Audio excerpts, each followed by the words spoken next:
नमस्कार किसान भाइयों। इस साल चने को लेकर सबसे बड़ा सवाल यही है कि भाई इसका भविष्य क्या होगा। क्या भाव 7,000 के पार जाएगा या फिर ये एमएसपी के आसपास ही घूमता रहेगा। तो आज हम इसी सवाल का जवाब ढूंढेंगे, वो भी विशेषज्ञों के विश्लेषण के साथ। नई फसल दरवाजे पर है और हर किसान और व्यापारी के मन में बस एक ही उलझन है, चने का भाव ऊपर जाएगा या नीचे। अच्छा, इस सवाल का जवाब जानने के लिए हमें सबसे पहले ये समझना होगा कि इस साल पैदावार आखिर हो कितनी रही है। देखिए, कीमत का सारा खेल तो सप्लाई पर ही टिका होता है और यहीं पर एक बड़ी पहेली है कि उत्पादन के असली आंकड़े आखिर हैं क्या, क्योंकि जो कहा जा रहा है और जो असलियत है उसमें थोड़ा फर्क है। अब देखिए, एक तरफ तो सरकार का अनुमान है जो कहता है कि 115 लाख टन की बम्पर पैदावार होगी, और दूसरी तरफ है इंडस्ट्री के लोग जिनका मानना है कि असल उत्पादन 95 से 100 लाख टन के बीच ही रहेगा। मतलब दोनों अनुमानों में काफी बड़ा अंतर है। एक्सपर्ट विवेक अग्रवाल भी यही मानते हैं कि इंडस्ट्री का अनुमान ज्यादा जमीनी हकीकत के करीब है। पर अच्छी बात यह है कि 95 से 100 लाख टन का उत्पादन भी कोई कम नहीं है। ये हमारी घरेलू खपत, जो करीब 90 लाख टन की है, उसे पूरा करने के लिए काफी है। हाँ, बीच में जो बेमौसम बारिश हुई थी उसको लेकर थोड़ी चिंता जरूर थी, लेकिन एक्सपर्ट्स का मानना है कि इसका असर फसल की क्वालिटी पर तो पड़ सकता है, पर कुल उत्पादन की मात्रा पर कोई खास फर्क नहीं पड़ेगा। मतलब कुल मिलाकर पैदावार अच्छी रहने वाली है। तो चलिए, अब सिर्फ इस साल की फसल ही नहीं बल्कि सप्लाई का पूरा हिसाब किताब देखते हैं कि आखिर बाजार में कुल कितना चना मौजूद रहेगा। तो सबसे पहले तो है हमारा अपना घरेलू उत्पादन। इंडस्ट्री के हिसाब से ये करीब करीब 100 लाख टन रहेगा।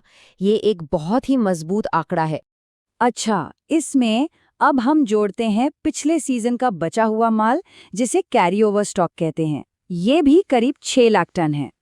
और इन दोनों के ऊपर से लगभग 14 लाख टन चना बाहर से यानी कि आयात होने का भी अनुमान है। तो जब हम इन तीनों को एक साथ रखते हैं तो तस्वीर बिल्कुल साफ हो जाती है। इसका सीधा सा मतलब ये है कि बाजार में चने की सप्लाई को लेकर कोई चिंता की बात नहीं है। माल की कमी होने की संभावना लगभग न के बराबर है और यही बात कीमतों पर सबसे ज्यादा असर डालेगी। अब बात करते हैं उन दो सबसे बड़ी ताकतों की जो चने की कीमतों के लिए एक निचला और एक ऊपरी दायरा तय करती हैं।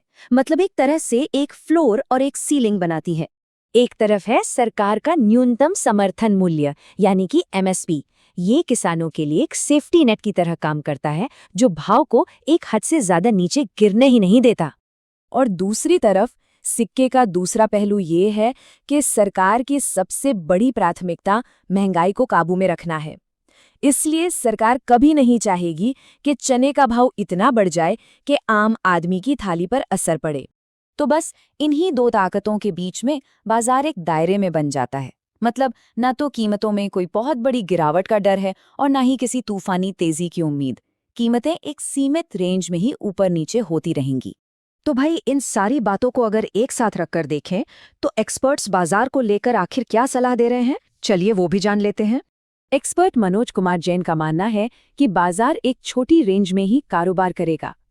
नीचे की तरफ 5,770 से 5,800 रुपए एक मजबूत सपोर्ट का काम करेगा और वहीं ऊपर की तरफ 6,050 से 6,100 रुपए के पास बाजार को थोड़ी रुकावट का सामना करना पड़ सकता है।